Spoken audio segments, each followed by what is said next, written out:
Halo guys, kembali lagi mari kita akan membahas alat optik yang hampir terakhir yaitu adalah teleskop atau kita kenal dengan namanya teropong. Nah ya, kita sudah banyak sekali mengenal banyak sekali jenis-jenis teleskop yang akan kita bahas pada video kali ini adalah teleskop bintang atau teleskop astronomi. Yang biasa kalian lihat di sini, teleskop bintang. Oh, berarti untuk mengamati benda-benda yang jauh di sana ya, seperti bintang, planet, dan asteroid, dan benda-benda langit lainnya. Nah, kalian bisa lihat di sini bentuknya kira-kira seperti ini ya. Dan juga ada beberapa komponen, ya ini adalah bentuknya, teleskop bintang. Kemudian ada beberapa komponen pada teleskop bintang ya. Ada dua lensa yang digunakan. Dua lensa cembung. Di sini kita lihat lensa yang pertama sama seperti mikroskop, yaitu lensa objektif. Dan yang kedua lensa okuler. Ya. Nah, masih ingat ya, lensa objektif adalah lensa yang dekat dengan objeknya, bendanya, berarti yang bagian depan sini ya. Dan juga lensa okuler adalah lensa yang dekat dengan mata kita atau mata pengamat. Nah, di sini yang menarik adalah kita mengamati benda yang sangat jauh ya, seperti benda-benda langit. Berarti bendanya itu berada di tahingga. Sehingga akan datang yang namanya sinar-sinar sejajar ya, sinar-sinar sejajar. Kalau misalnya benda di tahingga, maka dia akan difokuskan oleh si lensa ke titik fokusnya.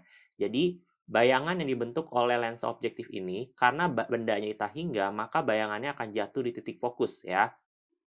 Titik fokusnya di mana? Titik fokusnya di sini ya. Ini adalah titik fokus untuk objektif ya, lensa objektif. Nah, kok bisa tahu kenapa bayangan jatuh di tahingga? Karena sesuai dengan rumus lensa 1/f sama dengan 1/s tambah 1/s aksen. Kita tahu bahwa S itu adalah jarak benda, yaitu tahingga ya. Nah, 1/tahingga itu bernilai 0 nih. Berarti 1/f sama dengan 1/s aksen. Berarti S aksen sama dengan F. Artinya bayangan jatuh di titik fokus ya. Nah, setelah itu oleh lensa okuler dia akan memperbesar bayangan yang terbentuk lagi sehingga akan menghasilkan bayangan final di mana bayangannya itu bersifat maya karena terbentuk dari perpotongan perpanjangan sinar biasnya terbalik dan tentunya diperbesar. Nah, terbalik di sini berarti kalau kita mengamati dengan teleskop, maka yang kita amati sebenarnya terbalik ya, tapi tidak masalah karena memang untuk benda-benda langit kebanyakan itu dia simetris, artinya mau kebalik pun tidak terlalu menjadi masalah ataupun hasilnya itu biasa dalam bentuk foto sehingga terbalik pun tidak menjadi masalah. Nah, untuk pengamatan ada dua jenis yaitu mata berakomodasi maksimum dan mata tidak berakomodasi. Dan biasanya yang kita gunakan untuk teleskop adalah mata tidak berakomodasi. Kenapa? Karena kalau kita lihat teleskop ini butuh waktu untuk melihat atau mengamati benda langit sehingga kalau mata kita fokus terus maka kita akan terlalu lelah ya. Biasanya kita matanya agak rileks untuk melihat bayangan dibentuk oleh si teleskop ya. Tapi kita akan coba bahas keduanya. Yang pertama adalah mata berakomodasi maksimum, yaitu mata ketika melihat bayangan akhir di titik dekat mata kita, sama seperti mikroskop, yaitu bayangan final yang kita lihat berarti S aksen OK ya. S aksen adalah bayangan, letak bayangan, OK adalah okuler ya. Lensa okuler itu lensa final yang dibentuk. Nah, itu harus berada di titik dekat mata kita. Berarti S aksen OK sama dengan PP karena kita melihat di akomodasi maksimum. Mata kita yang paling fokus ya. Paling fokus sehingga di sini S aksen OK sama dengan PP. Minus karena bayangan terbentuk, sekali lagi bayangan terbentuk adalah maya. Nah, bagaimana kalau mata kita tidak berakomodasi? Mata tidak berakomodasi berarti melihat bayangan final di tahingga ya. Sehingga S aksen OK-nya itu bernilai tahingga, artinya kita melihat dengan rileks, melihat bayangannya itu di kejauhan juga. Sehingga SOK-nya itu sama dengan FOK. Ya, masih ingat ya, untuk syarat untuk bayangan terbentuk di tahingga, letak bendanya SOK harus sama dengan jarak fokusnya atau FOK. Nah, yang menarik adalah bayangan terbentuk untuk mata tidak berakomodasi, sekali lagi, benda itu kan di tahingga awalnya. Kemudian oleh lensa objektif, dia akan membentuk bayangan di fokus okulernya, objektifnya, sorry. Jadi, benda membentuk bayangan oleh lensa objektif akan jatuh di titik fokus objektif.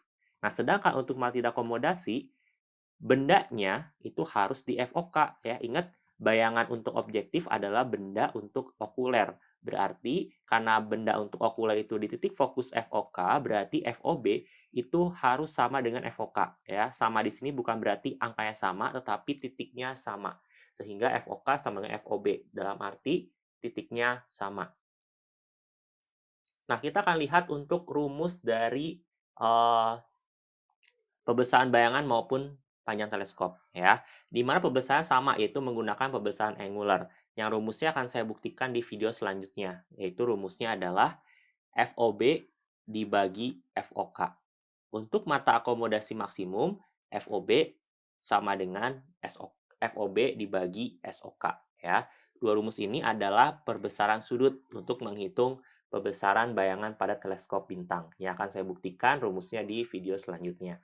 Nah, bagaimana dengan panjang teleskop? Ingat, panjang teleskop itu adalah jarak antara dua lensa ya.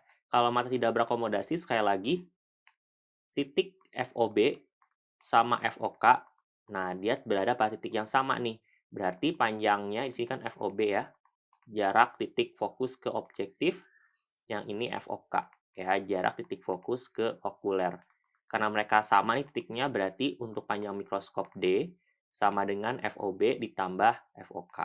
Nah, untuk mata akomodasi maksimum ya, dia itu adalah FOB ditambah SOK ya. Jadi kalau misalnya kita punya di sini ya. Nah, di sini untuk benda yang di Tahingga, ingat benda yang kita amati jauh di Tahingga seperti bintang, maka dia akan membentuk bayangannya tepat di fokusnya atau FOB. Berarti jarak lensa ini ke sini adalah FOB. Nah, tapi jarak ini, bayangan ini menjadi benda untuk FOK atau disebut sebagai SOK ya. Berarti D sama dengan FOB ditambah SOK.